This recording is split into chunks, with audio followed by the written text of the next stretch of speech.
शंकर औधरदानी बम भोला शमशानी,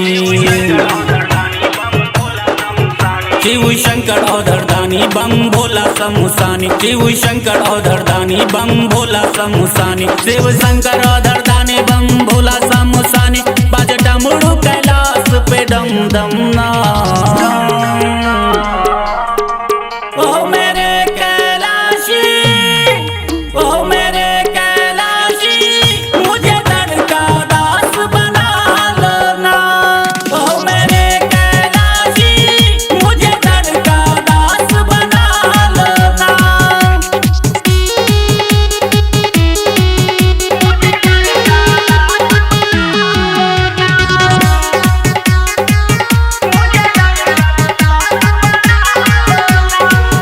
भांग पी कर रहते मलंग दानी, मृगशाला बागंबर ओढ़े दानी। भांग पी कर रहते मलंग दानी, मृगशाला बागंबर ओढ़े दानी। रहते भस्म रामाय धुनी अपनी लगाए, ध्यान थोड़ा सा इधर भी लगा दो ना। ओ मेरे कैलाशी, ओ मेरे कैलाशी, मुझे दर का दास बना लेना। ओ मेरे कैलाशी, मुझे दर का दास बना लेना।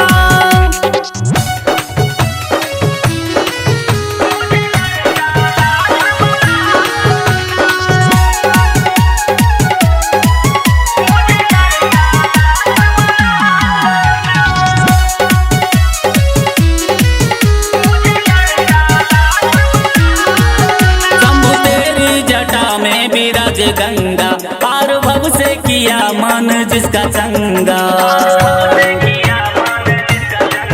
शंभु तेरी जटा में विराज गंगा, पार भव से किया मन जिसका चंगा। गले मुंड की माल शशि बाल विशाल, बटोही को अब तुम निहारो ना। ओ मेरे कैलाशी, ओ मेरे कैलाशी, मुझे दर का दास बना लेना। ओ मेरे कैलाशी, मुझे दर का दास बना लेना।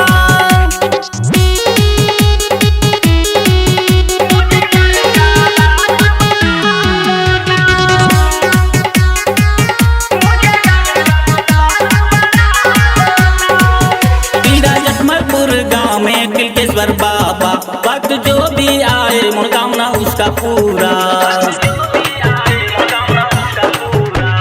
जटमलपुर गाँव में तिलकेश्वर बाबा, वक्त जो भी आए मनोकामना उसका पूरा।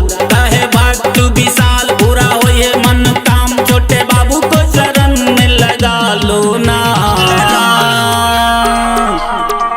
ओ मेरे कैलाशी, ओ मेरे कैलाशी, मुझे दर का दास बना लेना। ओ मेरे कैलाशी, मुझे दर का दास बना लेना। रिकॉर्डिंग बाय जय श्री रिकॉर्डिंग स्टूडियो दरभंगा।